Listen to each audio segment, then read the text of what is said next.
Hello guys, सभी का स्वागत है हमारे न्यू ब्लॉग में। आप लोग देख सकते हैं हम लोग जा रहे हैं राखी बांधने अपने भैया को। तो आप लोग बताइए कैसे लग रहे हैं, कमेंट में ज़रूर बताइए। और सभी हमारी यूट्यूब फैमिली को रक्षाबंधन का हार्दिक शुभकामनाएं। सभी का हैप्पी रक्षाबंधन।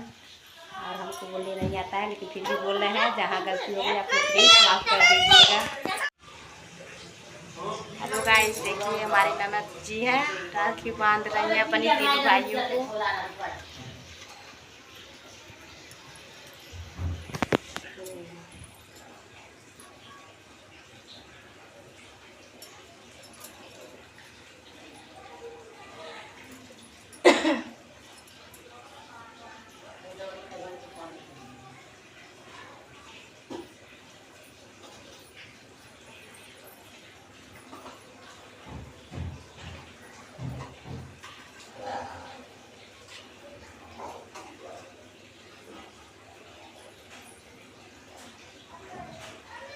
खोज के भाई के जाओ।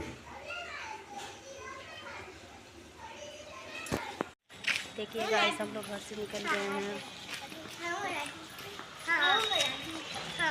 देखिए गाइस, एम्स हॉस्पिटल।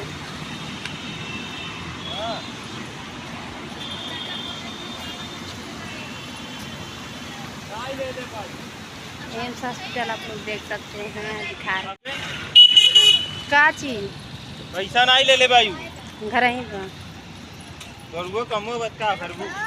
आप लोग देख सकते हैं एम्स हॉस्पिटल जो नया बना है गोरखपुर में, वही है। इसी रास्ते हम लोग जा रहे हैं।